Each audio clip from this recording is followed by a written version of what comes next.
Had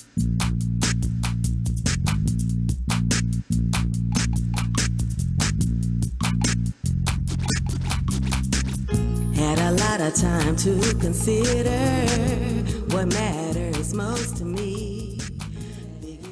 I would like to welcome everyone to my very first show of Ghetto Conversations, the podcast.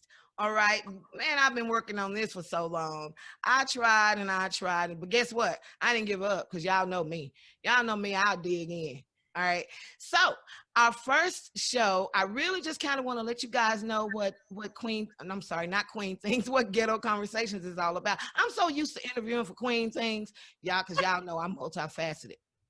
That's that black girl magic. I got a bunch of black girl magic happening right here today, right? Yes, ma'am. I got some beautiful ladies right here. Before I go on, I do want to introduce my guests today. I would like to introduce Mrs. Tayauana Phillips of, is it J&T? JKT Financial. It's JKT Financials. And we are also talking to Dr. Elizabeth Fears, who is a financial consultant, basically just an entrepreneur in fitness and education. And she's really just trying to educate, just like my baby, Miss Phillips. We're just trying to educate the Black community, and not just the Black community. We want to educate the community on how we can gain or earn generational wealth, how we can become wealthy in our own rights, and we don't have to depend on the system, right? When we create our own system, we don't have to depend on that. So what I have is some young ladies who are going to help us get to a point to where we are educated just a little bit more about financial health and well-being. Yes. And I have to tell you a little bit about I think you guys already pretty much know about my relationship with Tayauana Phillips is probably one of the best people you're ever going to meet on this earth. If you ever have the opportunity to meet her, I'm telling you, probably one of the best people you'll ever meet. And I say that because this young lady is a woman of faith. She's a woman determined to make sure her family sees and understands what generational wealth is. She's also very deep into educating our community. So she's an educator at heart, even though we don't ever want to go back into the classroom to teach. But that's a different show. That's a whole different broadcast. Anyway, with that said, we have the opportunity here to get some knowledge from some people who are right there in the business and who are here to try to help you. So I am so pleased to kick off this first show, and I want to talk a little bit about it. Now, I don't claim to be nobody. Y'all know. Y'all know. I'm so real and down to earth. People really sometimes tell me I am tactless, and I ain't mad at them. That's their opinion. We all entitled to those, right?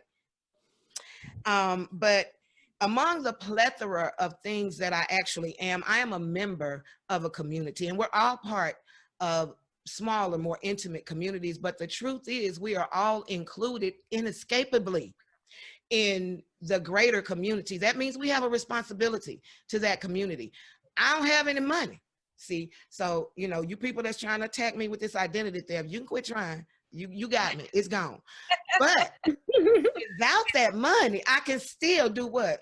I can still write. I can still talk to my little heart's content about the things that impact the African-American community. And that is what Ghetto Conversations is here to do. We're here to talk about the things that both interest and impact our community. I want to celebrate Blackness. I want to celebrate minority greatness. I also want to celebrate the greater community that includes all of us, including those people that we think or we feel, no, those people that the system has proven sometimes just don't care about minorities. That's not to say that all white people, and yes, I am referring to white people, that's not to say that all white people are the same. We're talking about those racists and those people who really believe that the color of your skin makes a difference in who you are, right? Amen. Even those people who might accidentally run by Ghetto Conversations, a podcast, those people might learn something, right? So we've done our duty if we do that. Hey, without further ado, look, I just want to show y'all. And Tay said, yeah, I see your breast, but I wasn't trying to show my breast, y'all. I'm trying to show you. I am, and I promise you, this is my goal, to live unapologetically Black until I'm dead and gone. And in doing that, I want to make a little money along the way. So I'm going to listen to these ladies, and they're going to tell me what I can do, just a couple of ways that I can increase or enhance my financial well-being. All right. So we're going to start with Ms. Phillips. We'll let you introduce yourself and then tell us a little bit, and we'll get into our conversation after the introductions. How about that, ladies? That sounds good.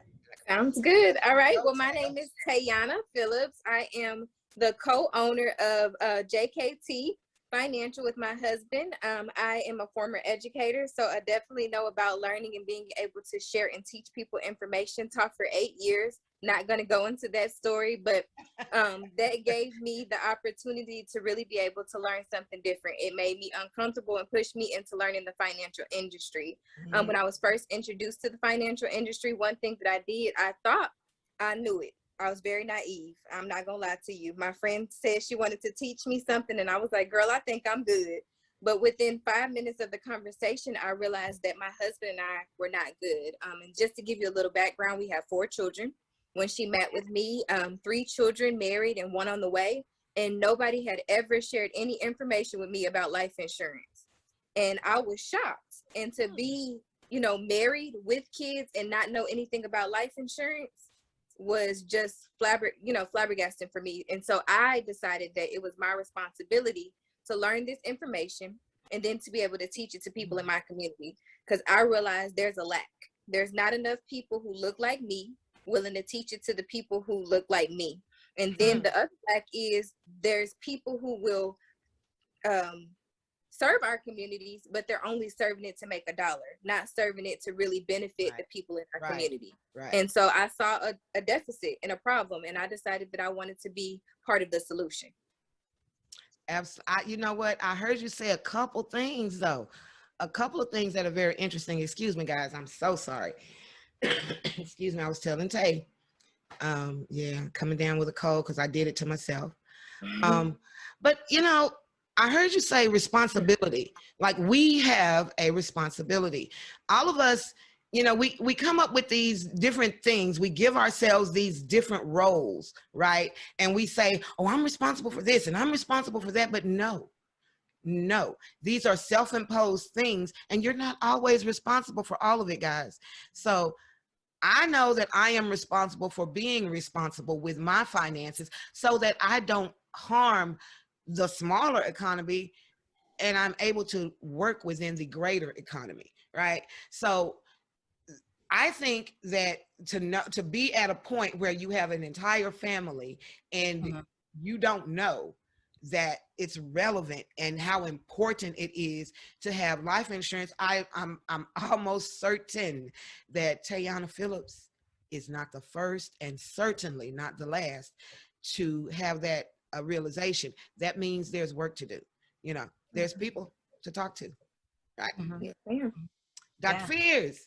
Yes. Well, first of all, I want to say that's a phenomenal story, Tay. I come from a little bit of a different background. I come from 25 years of healthcare experience being on the leadership board. When I was a young child, my mother used to always talk about the importance of life insurance. So being 7 years old and hearing my mom sit down at the table with a life insurance agent to talk about what our future plan is going to look like, that back then was my first introduction into life insurance industry. Did I ever speak? I would be a licensed life insurance agent now, running a business in 30 different states and having a team. No, I did not. I never thought I would do that. And so when I took on my first personal walks, I was in healthcare and my mother got sick. And she was diagnosed back in 2015 with end-stage renal disease. And so she stated to me, I want you to be my power of attorney. And I thought, wow, you want me to be your power of attorney? Now, mind you, I'm already in the doctoral program. I was already writing on end of life planning because there's a big scope, right? It's more than just life insurance. You have to really make sure that you're planning your whole life walk. And what does that look like, right? Right. And so I was already on that campaign and that crusade. And so she said, I want you to be my power of attorney. And I thought, well, why would you pick me? And she said, you know why? And so she said, you act most like me, you'll get the job done. And I thought, wow. So I went ahead and I'm glad I accepted the challenge. And I'm gonna just tell you, when she was diagnosed to stay into a skilled nursing facility, that is when my eyes are really opened, because now I'm going back and forth with her to dialysis clinic. I'm going back and forth into the actual where she's staying, and then dealing with the doctors and also looking at the patients, her surrounding others. And there was not many family people coming to visit, not much family engagement. So I asked the nurses and the docs, I said, hey, how many people here have advanced care directives on file? How many people here have life insurance on file? And how many here families are engaged with their active in the plan of care? And she said less than 10%. And I became just appalled. And I said, less than 10%. So I told my mom, I said, I'm going to do the actual research on this. And for years, my professors told me no. However, it got done. It got approved by the IRB. You know, I found the statistical data to support. And hey, long story in, I graduated with my doctorate in end of life planning, but that led me to the financial industry. So not only was I on the leadership board managing adult and family medicine, but I ended up retiring at the young age of 44 years old and taking on this business full on, building a team, working along with PHP agency. We're brokers. And so we have the opportunity to shop the market for the best rate of life plans and retirement to help those build and be interactive in creating something that's going to sustain for them for a lifespan for them, depending upon how they want it to work. So I am one of those who had to actually learn this, you know, by being involved and also sitting down with you and just being a student of the game. And it's been a beautiful journey. So it's been a little over a year for me being in this particular business, but as a writer coming in, working on end of life planning, that has been over the last 10 years. And so I'm continuing to grow and learn and take all those nuggets and absorb them in. And so now I'm on the crusade to help others. I want to help the populations that statistically were in my book that stated that need the most help: Hispanic Americans, African Americans, our community. And also there are certain areas where the European Americans scored very low on our dissertation. And so to be honest with you, everybody needs our help. Everybody needs Agreed. what we do. And even if they say they got it all together, what is together?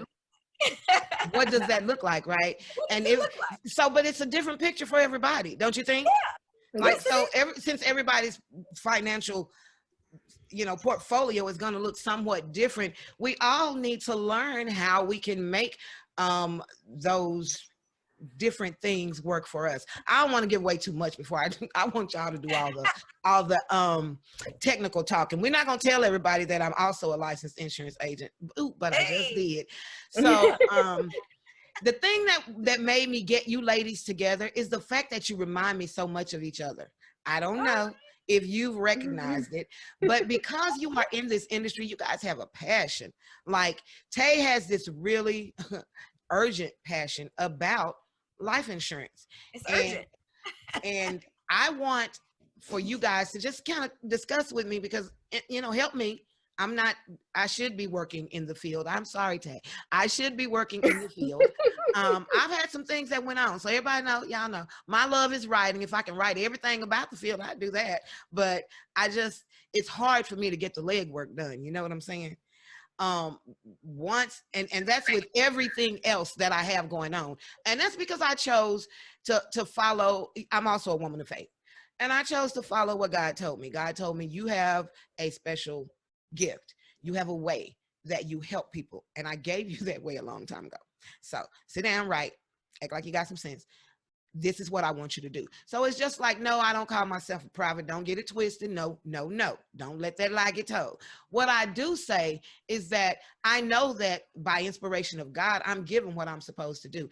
And in time, I'll get back to that life insurance thing. You know, I'll put my You're doing it already. I'll information with the community. Absolutely. And I'll step on the neck of every person that has decided they're just going to rob our community of any of the opportunities that we have through financial, or at least even to the pathways that we have to financial independence. If that's going to be blocked, I'm going to be the first one knocking down the barricade. You understand me? Because I know how important it is. What in the world? Give me a term. And I know both you ladies know which term I'm talking about. I just want y'all to tell me, what is a great term for the purpose of life insurance? You know, what are we doing with that money that we get through having life insurance policies? You're Tay. setting yourself up for something great, actually. There's so many benefits to life insurance that people fail to look at.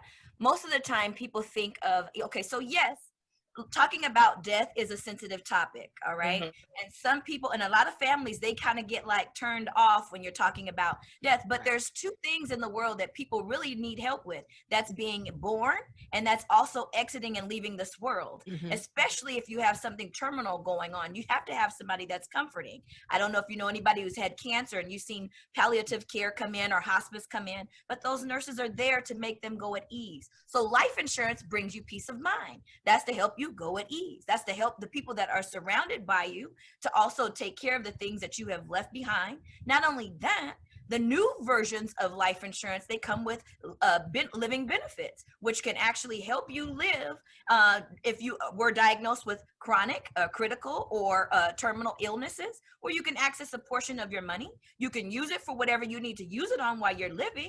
So it's not so much of just a death benefit, it's so much greater. Now you got life insurance plans that have retirement attached to it, so there's so many things and products and different carriers that you can structure it. You can do from 120 years of age, which is permanent, or you can make it whatever you want. You want something short term, fine, but it can act as a savings. Who would not want to invest? I'm going to ask that again. Who would not want to invest in something where you are guaranteed to never lose a single dime? I mean, hey, I'd like to, Right? Is there, so Tay, you tell me then, what is it then? What is your take? What is the one way that you would describe the importance of having life insurance? I define it as the last love letter that you leave to your family. Right. At the end of the day, it's your responsibility. Imagine just leaving kids behind or somebody behind. And I always bring it back. I tell people this story.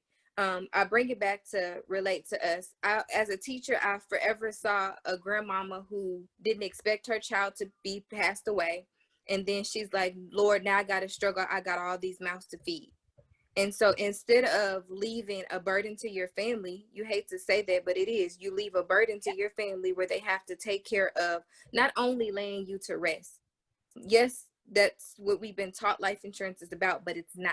It's not about just laying you to rest. It's really about the people that you leave behind. God forbid anything happens to me. I want to rest the cheapest way possible. And then I want him to be able to pay off the house. I want him to be able to pay off the car note. And I want him to be able to grieve in peace. And that's what I really feel like life insurance is about, to give your family peace, because nobody knows how you'll grieve in that time. And oftentimes what we're doing is somebody passes away on Thursday. We have to be back at work Friday because we're like, Lord, I don't know how, where the next check is going to come from, because we didn't think about it being a loss of that person's income.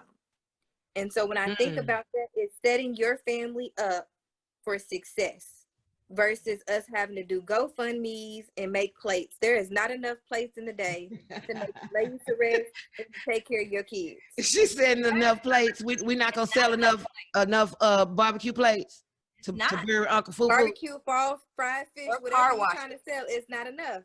Just It's not enough. Because at the end of the day, that just lays you to rest. Yeah. Then that person is still left behind. Now you got a mama who got to move back in with her mama so she can help figure out how to take care of her babies because she wasn't prepared for her husband to pass away. And here's the thing. We all know that we know it's coming. We just don't know the time nor the hour. So why not prepare for something that we know is already going to happen? And see, that was my next question. What in the world do we do to prepare for that? I mean, not just preparing for death, but I mean, how do we get started? What if I just can't afford an insurance policy? What if I have I'm not banking, right? Let's look at my case. Let me have you guys analyze some stuff. Let's look at me right quick. Yeah. I am a business owner. I have one business that I've owned for more than 20 years. I have a second business that I've owned for about 4 months. Neither one of them are really doing anything right now, but I work through those businesses. I do make a little money, don't make me lie. I do make a little money, but it does not replace yet my income from my best year, or it was my only year, was my best year as an educator, which was my only year teaching, right? And when I say best, I mean financially. I don't mean because it was another show. We'll talk about how that was actually my worst year. But and y'all just laughing, but Tay, don't play. The reality is, I tell you, I just had my identity stolen. I have a whole lot of things missing. I've had to change a lot of accounts. I don't have. This is more hypothetical than anything, but I just don't have the money to make an insurance payment. Not even a $49 insurance payment. What do I do? How do I get started? The one thing I would say is we would need to sit down in an appointment and we would go through an exercise called DIME. And in that particular exercise, what we're looking at debt. Plus, we have to calculate $25,000 of funeral costs. Then the next thing, we're looking at your income, which is yearly, and we times that times 10, because financial advisors are always going to have 10 years of income in place. The next thing we're going to look at is we're looking at mortgage to see how much mortgage you have. Then we look at education. Are there any kids? How many kids? And we have to times that times 100,000. And then what we do is we add all those up. We get a total. That is going to give us an idea of how much life insurance you're going to need for yourself, your family, and the surrounding others. And then we can start looking and identifying what plans are available, looking at your budget. I have a little grid that I use for all of my clients. And what that grid does is it lays out, do they currently have any life insurance in place? If they do, how much it is?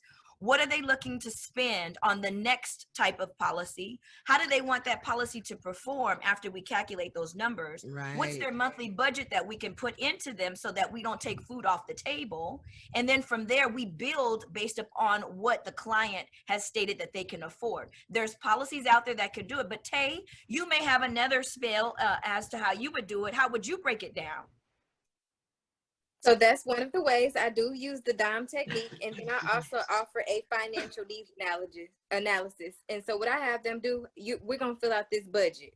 And when we fill out the budget sheet, we go through it. So 9 times out of 10, people don't realize what they're spending money on. Right. They just go spend it. So say, for example, you go to Chick-fil-A every day. You spend $6, $7 at Chick-fil-A every day. Well, do you think that you could possibly eat breakfast at home for something that will forever pay your family, something that's going to really be able to benefit them, where you can set it up, set your family up for success? Because that's the major thing. You look at Master P, he used his grandfather's policy to create a whole legacy for his family. And so when you start to point out ways Master that we P can did that? Oh. Yes. When you point out ways that people can save money and look at their budget, you find the money, because there's something that you're doing that you could possibly stop. So there's some sacrifices we can make. There are some sacrifices we can make. I like that. I don't eat Chick-fil-A. I don't eat Chick-fil-A. I cook. I do smoothies and I cook at home. Well, Liz, I know you. I still can't. What if I'm giving you a hypothetical? I'm just I'm giving you. I'm being your client, right? Okay. Well, do you go to Starbucks? I don't like coffee. Now, do you every now and then partake in anything, alcohol or cigarettes? So what you ain't gonna do is try, but okay, yes. I do. I spend a lot of money on cigarettes. I drink a little bit of alcohol, but it's socially, but yeah, I do. I realize I need to quit smoking. But so I could save some money like that. And see, that's you my could question. save money, because I would ask them, how much is a pack of cigarettes? I honestly don't know, but they know. Right. There you go. How many packs do you smoke a day, or how many packs do you smoke a week? Then you're gonna times that money. I don't know realistically, what is it, about $7, $8 a pack nowadays? It depends on what you're smoking, but yeah. What, cigarettes? No, baby, in some places they're $12 in Texas. In some places they're Okay. $12 See, I for a don't pack. know, but think Oh about my it. gosh. I don't never spend that much. They might smoke 2 packs a week. Woo. So that's $24. You She times said that 2 by packs a 4, week. you know, and I'm just saying, and If they're spending $12 on cigarettes, they smoking more than two packs a week. That means that's a lot of money that they could save and put back and put into. And I say I mean me too, but I'm already doing it. So I mean it's different for me. And that's what I do though, Liz. I point out in your budget where you could sacrifice for your family to be able to set them up for life. Absolutely. And so then you know help what? people see what they couldn't stuff. see. I'm sorry, go ahead. I'm sorry, Tay, I like what you just said, because that's good stuff to have, like a sheet, an interactive document where they can actually be involved and you're asking them those questions and then making them think about their daily habits and their way of spending. And then what we can do from there, and Tay can concur, is that you'll take that amount that you get and then you can find the type of product that would best fit their budget for what they are needing at that particular time. Even if they say, you know what, I want something permanent. Okay, well, let's give them 3 options. Maybe they might want something that's refundable and cancel it. Maybe they feel like they don't need it later on in years to come, so they'll do an ROP. Maybe they want something that's a term. They want something that's just the death benefit, but has the living benefit to it. You know, so we have to like dive in and ask questions, but our role as life agents, educators, I call myself a life agent educator, is to educate the client on how they perform and what they will do and how much we can actually put into that particular policy so that they can get what they need. So if I'm trying to determine which type of policy is best for me, I know that there's whole life and there's term life. I know that, one probably outweighs the other. What's the difference? Why is one better than the other? And specifically within the Black community. Tay, I'd like for you to talk to me about that, because I know you taught me a little bit about that. So yes. Now my company, I only believe in by term, and we believe in teaching people how to invest the difference. So that might be something that's different. But I do know that back in the day, it's a Black history fact that people used to sell whole life and not really tell what it was about, and it was more about selling it to make money off of the community. And so for example, a lot of people now are still coming out of pocket, and you're wondering why, if your grandmother had insurance her whole life. Well, grandmama had a $5,000 policy where she was paying $200 on it. She started it in her 20s. She didn't pass away until she was 80. And so these are all different things that we don't think about. And so those are the policies that I ran into, where when she does pass away, she still has to pay money on it. And so I personally, when I've run into those situations, I like to teach people how to buy a term, invest the difference, and become self-insured. I'm not saying that anyone is different than the other. I condone people on having whatever life insurance fits you, but I just believe in buying term and investing the difference.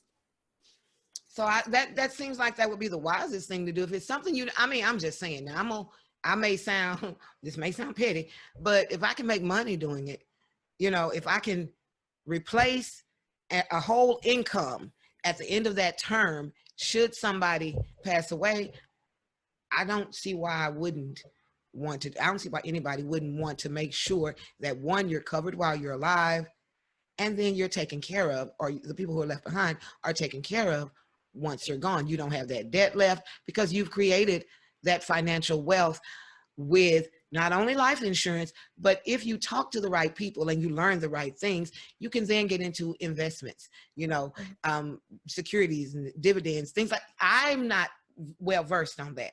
And if my guests are not certified in that, I don't want y'all talking about it. But if you know what you're talking about and you have the certification, please, please, please help my Black people. We need to know. We always jump on this. Somebody offers, give me $5 down at some app. Give me $5 and your stock, I'll get you the best stock, and I'll tell you, you'll know when it rises and when it falls, and I'll make sure your portfolio will be so beautiful when you're done. They feed us this nonsense because we're gullible, because we are willing to accept that there's a quick way to do it. It ain't quick, y'all. It ain't quick at all. It's real though. It's very real. And if you are consistent and if you take your time and you do what you know is best for you and your family, you and your situation, you can grow this thing. You can start with that $5 and actually grow it into 5,000 within a certain amount of time if you are diligent. And that's the thing I had to learn. I'm 54 years old. You understand me? I was fine. I was a single mom. Yeah, we were poor as I'll get out, but I've seen the up and the down. I've had lump sums of money where I was able to do whatever I wanted to do. And I've also had been at the point where I was homeless and had nothing. But in between those marks, I still didn't learn the things that I needed to know. I didn't learn those until I was 53 years old. Right. And I learned them from a baby, as a matter of fact. You know, it was somebody much younger than me who taught me these things, who has tried to bring my whole family along. But, you know, I got some hard heads. And so. Is that Tay? Is it Tay? Yeah. That would be Tay. So Tay and I are really good friends. I'm not going to pretend. One thing I know is if I say, hey, Tay, I've never seen anybody. And I'm being honest. I've never seen anybody jump so quickly, except for maybe my two best friends, Tanya and Shannon. They're the only two people in my life that jump so quickly to help. But that's because her heart is about helping. And she tried to help my entire family. For a whole year. But I worked on this for a whole year. Oh, she worked on me a long time. We worked together at a school, and then she told me I had registered bitch face. And I'm just telling, I'm being real. She told me, why you always walking around like that? That's how she's a very real person. I did. And yeah, she always walked around. Because I was miserable. Like I was freaking miserable.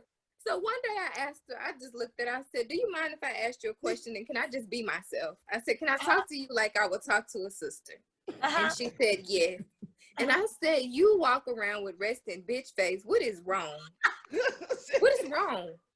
And then we've been best friends ever since because I guess it was the realest moment. It was. It was. I'm all about being real. Good for you. And this is the thing about Dr. Fierce too, Tay. I'm so, already, I'm so about being real. But when she came on to the podcast that we did together last week, the first thing I said was, y'all got y'all nerve putting me on the same screen with her. Look how pretty she is. You did it. You are beautiful. and that was the thing. That's what she came with. Oh no, you're beautiful.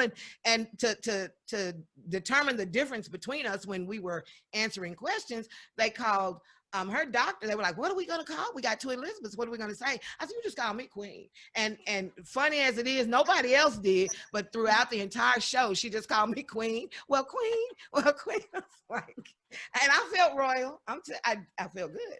Well, you should be. You are royal. I know it, honey. I know it. We are all royal. We got some queens right here. And again, we snap. That's a yes. Where I'm from, yes. Right. Y'all beautiful. It's a beautiful thing. Let me tell you something. I don't know of another subject besides this racial reckoning that is more relevant than finance right now, than who we are within our community. Here's the thing. In 2018, the Black community had $3.9 trillion spending power. Exactly. I knew you did. Right. Since the racial reckoning, do you imagine that it's gotten better?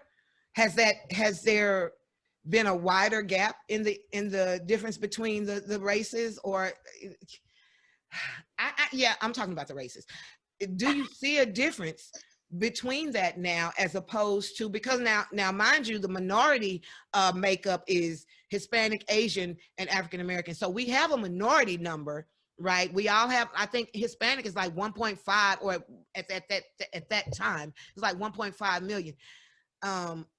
But trillion, you heard me say trillion? Yeah. You know how many people, if just, oh my God, if just 50% of each state or each city where there are large populations of minority businesses, minority, even just minority consumers. Tell me how we cannot create some more, what was it? Black Wall Street. Why can't we go back to Tulsa without the fighting? You know what I'm saying? Can I say this with Yeah. Tay? You know, one of the things I really like about being in this business, and when you're talking about race and looking at how we are shaping and if we're getting better or not, Mm-hmm. me and about 3 others from my team, we qualified last month from meeting our metric and making our numbers for a big event that was in Dallas, Texas back in May. I needed to know you then. We both Okay, did. I know. I needed to know you too. And you know what's interesting is Dallas, Texas is where our headquarters is. And so we had a big function that's called Train the Trainers. And it was 21,000 of us, first of all, but 5,000 of us qualified for this event. And I'm just gonna say I was in total awe of the whole event because our African American culture showed up and showed out. They Just had the that time. stage. Yes, Tay, it was beautiful. Like all the $1 million earners. But let me tell you, so they broke down in percentages. It was like 44% Latina. It was 32% African American and 11% European American. But I'm going to tell you, when you got around that culture and you were there, you had nothing else going through your brain but how can I get there? Because the folks that were up there were winning the money game. And not only that, they're bringing their teams with them. They brought like thousands of people with them. Some brought like 200 people with them. So that's how you build a team. But am I seeing a difference? In this environment where I'm at, I see a huge difference. I see people growing. I see people building businesses. Just alone this month, my team, we have recruited 17 new people, and it's not even the ending of the month yet. It's not the ending of the month yet. We've recruited 17 new people in our business, and the month before that, it was 30. And so we still have a ways to go. And so a lot of them look like us. That's awesome. That is awesome. That means that's just that many more people who will be aware. And there's I know diaspora is not the fair word to use. I can kind of get away with it a little bit. I can talk about the diaspora, but the whole point, I think there is a new diaspora from here, from America, instead of those that have flocked into America. I think we are now, because now we're learning that what has gone on in these other countries, come here, learn what you need to learn and go back. Well, those other countries are now outdoing us a lot. Yeah. So what we're doing is we're moving around to all these other places. We're going to Dubai. We're going to, I don't know the other places off the top of my head. I can't think of them right now, but let's be real. We're reaching out to all these other places. We're learning things and we're bringing them back to our families now. Now that we're doing that, everything feeds into everything. Do we have more freedom to travel now and get out and do those things that we wanted to do? Has there been a difference in that because of this racial reckoning? Are we more safe now, or do we consider ourselves more safe now since there are reforms going on where the policing is concerned? Are there other things that will impact a Black person's ability to get where they're trying to go financially? So when I think about that, and everybody is not like, I love the way Dr. Fierce thinks about it and how she's grown her business, growing her team, and the percentage. And I think about more so the community. And so I really think that we're the biggest consumers. We spend the most money, but it's really starting to direct the narrative. So I honestly, and I'll talk about it, who'd rather buy red bottoms than spend money on life insurance, or who would spend money on a huge, big birthday party for our kids versus setting the kids up for a future where you're saving money for their college fund. And so I think that we're spending the most money, but we're not necessarily spending money in a way that would benefit us in the long run. We're living in the moment. Some of us in our community would choose to live in the moment versus setting ourselves up for more success in the future. Like I don't do super big parties for my kids. I'd rather save money for their college fund. I'd rather make sure that I have enough life insurance where if anything happens to my husband or myself, nobody is going to struggle to take care of my 4 kids, and they're Right. never going to be able to tell them that they're a burden. They're going to Hmm. say that your parents set me up well where I can pay off my house or buy a new house where all of them can fit in the house, Hmm. and then be able to really make sure that each of my kids can go to school or do whatever they want and not have to worry about it. That's right, See, Tay. the biggest thing that I notice us doing, we focus on the Jordans. We focus on making sure that our kids have Polo and Versace, and we have the newest and latest purse, Birkin bags, and all of these things. We're Hmm. setting sight of what the world wants us to see versus really financially educating ourselves. And when you're the person who bucks the system, people, oh, well, I want to give them the experience. No birthday is promised. Understood that no birthday is promised. But at the end of the day, I'd rather set my kids up versus celebrating them and being broke the next day. Or, the day after Black Friday, if I can't pay my rent on the first, what does it matter what I bought? That's right. Unless you're gonna sell it off, So So, my friend. go Yeah. ahead, Tay. Go ahead. You I know, just said I really shake my mind into something different. well, see, let me ask you, and this is probably I going to like be the that. last thing we'll hit. I'm sorry, what'd you say, Dr. Fears? No, I said I like how she shaped that response. That was good because that's so You true. guys are awesome. Y'all play too much. Y'all awesome. I like that because I think like that as well. When it comes to the community, you're so right. And you know what else? You get the babies that are newly born. And people don't know that the baby can become life insured at 15 days old, and they don't think like that. And so when you reach out to them, it's kind of like a standoffish thing when you're trying to educate the parent on, hey, did you know that you can set your child up very nicely for college? By the time that they're 18 years of age, you get them insured now. They will have cash accumulated and they can surrender cash value after an X amount of time, but really there's some that bite it and then there's some that just don't. And so Tay, I love how you said that. Well, there's this one, you guys, I Thank you, am Miss. so Thank you, Dr. appreciative Yeah. of what you guys have brought forward and what you've allowed. People will learn from this, but there's one subject I'd like to touch on before we go. Really, and this may sound like a horrible question, and I'm not trying to sound bad. I want to make it understood that even if you are in a situation where you don't make a lot of money, if you have a child and you live in the US and you filed taxes last year, you have no excuse not to go ahead and invest in an insurance policy. You have no excuse to go ahead and take care of your business. Let me tell you why. Because until the end of this year, maybe until January, you will be receiving your insurance policy premium. If You can just pay off the whole thing, depending. Exactly. We had 4. Why does it? You can the whole thing. one stimulus could pay off the whole thing. But it's just getting people their mind. It's the mindset. Really So I was wondering which one of y'all was gonna say that. I was wondering who was gonna say it's about the mindset.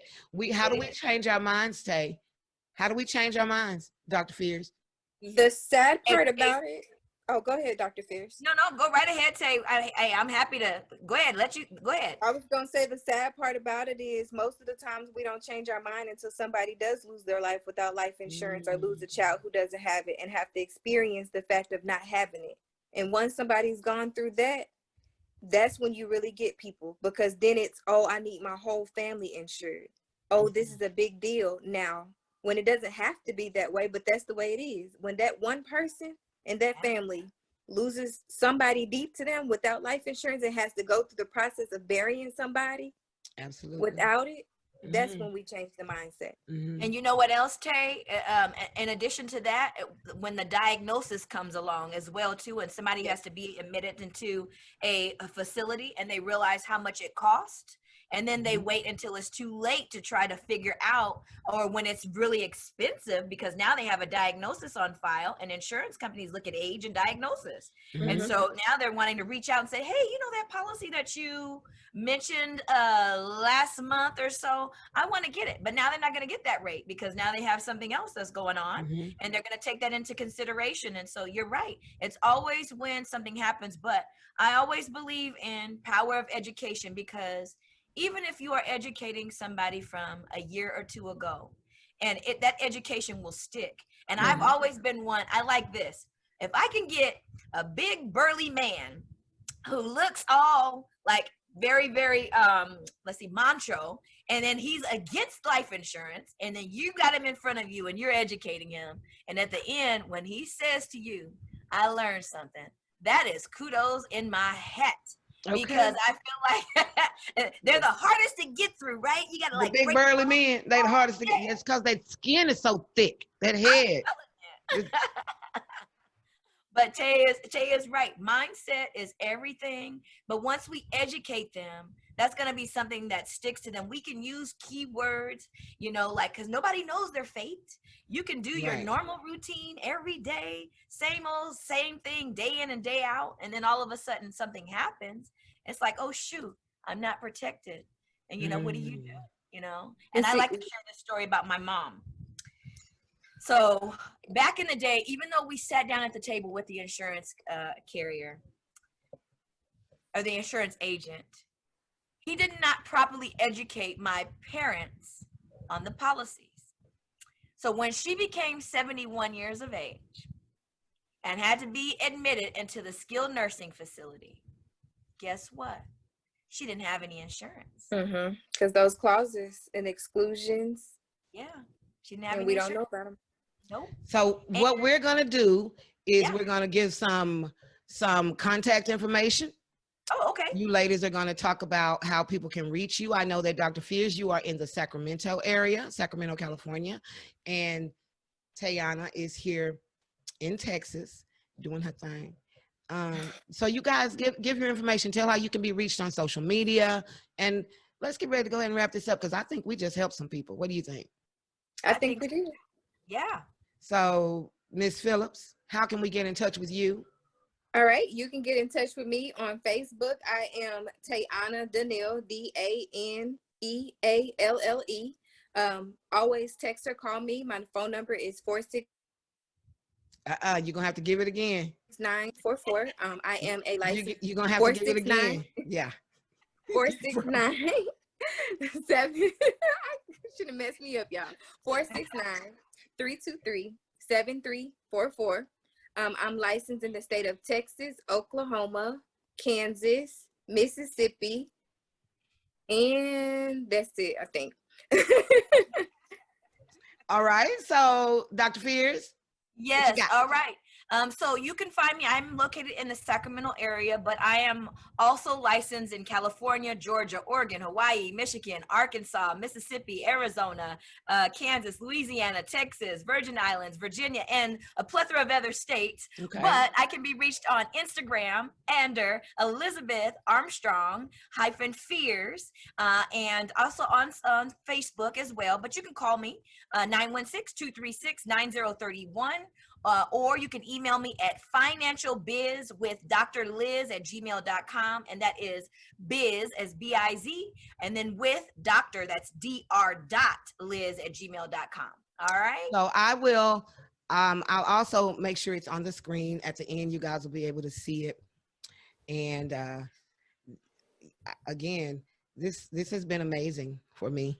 I don't know how to act. I don't know what to do. This is so great to know. Well, thank you. So tell somebody then. Tell these people. Ghetto Conversations. We're going to get, well, you know what? I don't even need to. Did you see how Tay looked at me? Dr. Fierce, did you see how she looked at me?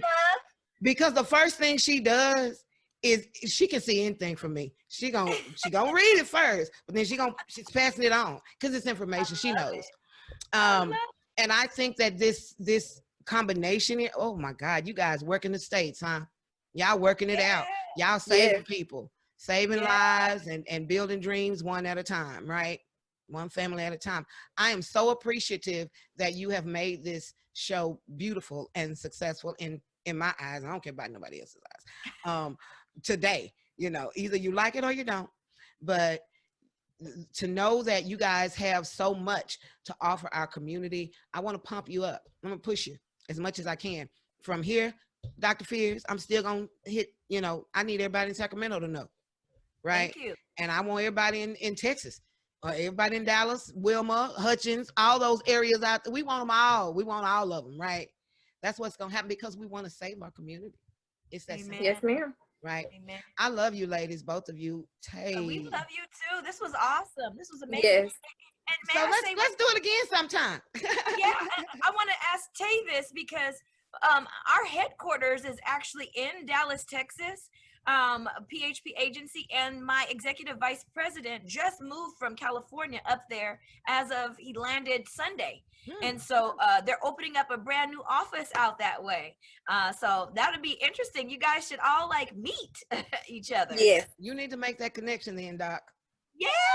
Shoot. I'm going to stay in touch with you. I still have your Queen Things interview to do. So I'm still going to ask you to do that. It will be in print, and the video for that will be very short. It'll be a blurb, okay?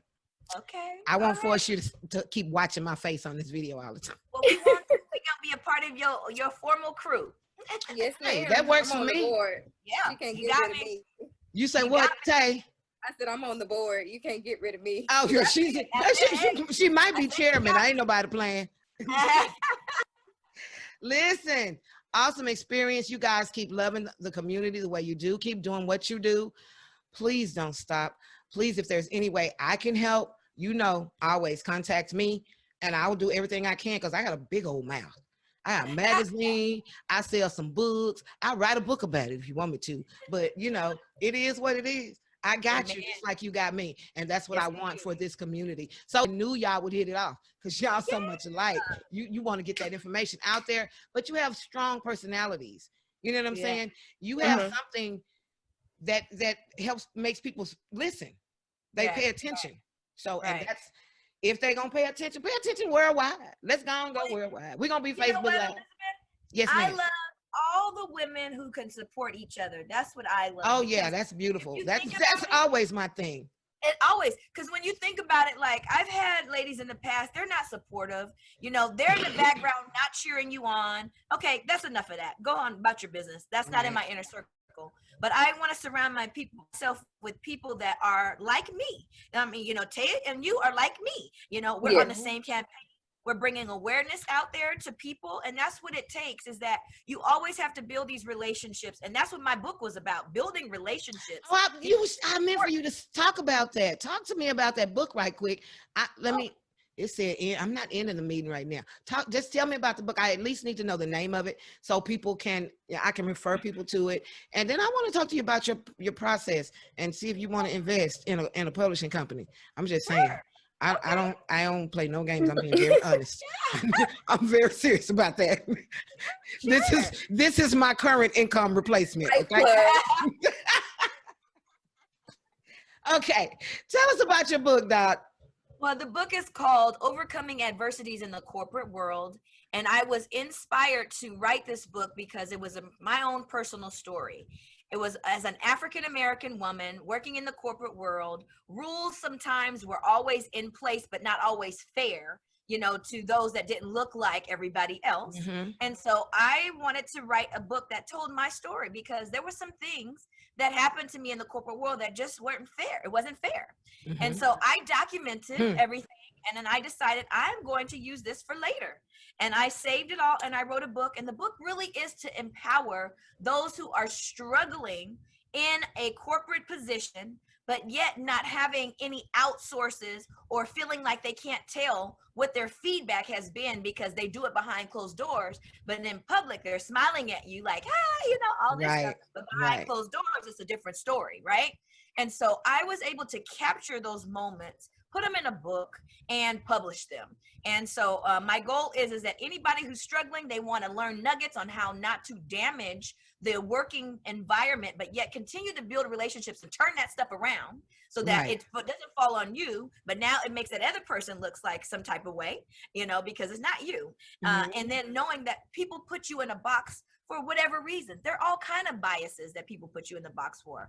And so that's what this book really tells. It paints a picture, and I've been getting some good feedback on it. And so if you can read it and let me know, because I really want to know what you think about the book. Well, I'll be getting my copy, so. Thank you. Let me know. But I do have 5 books. Dr. Fear, you missed me by 2 years and Liz by 1. I mean, we could have got that. I might still be in the classroom if I had that book. Exactly. Goodness, I wouldn't have even walked in, because I'm telling you, after my intern year, I was already at a point. I knew that my supervisor hated me. I knew that she did. There was nothing, and going into that position, knowing that your supervisor hates you, that your administrator hates you. And not only does she hate you, she does not like Black people anyway. So. And I went into the year knowing that, but I was pregnant, so nobody else would hire me. So you're lost. You're at a disadvantage. And I've written about it in Queen Things, but it's not just in corporate America. It is. Education is it's everywhere. It's a hard, very difficult field to be in, especially over the past 3 years. Exactly. But it is, there are people in place in every setting, I think, where they just ain't got no business being in place. And when you absolutely tell the truth, when you write it down and you rat them out, you lose. You lose sometimes. But in order to keep yourself from losing, get your insurance policy. Replace your income. I'm just saying, get you some term life. Replace your income. Yeah. Oh, hey, take it from me. Because I still pay on that. If I ain't paying nothing else, you hear me? I'm paying for my reserved parking space in my apartment complex, and I'm paying my insurance. I know that's right. Because my babies don't, my children are working hard. They're working hard to build lives for themselves. I ain't trying to take that when I go. That's not mine. Right. I love how you look at things, Elizabeth. This is awesome. Thank you. This is awesome. This is you want about 10, but I'm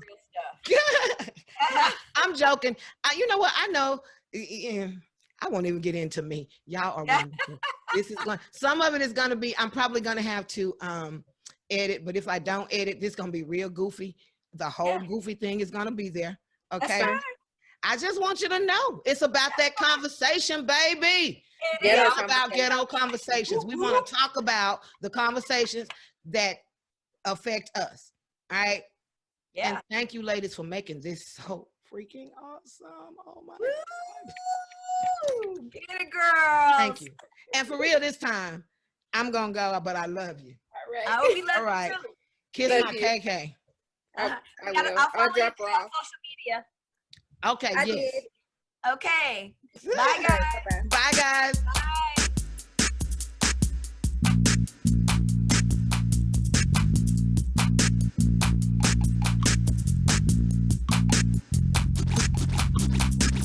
Had a lot of time to consider what matters most to me.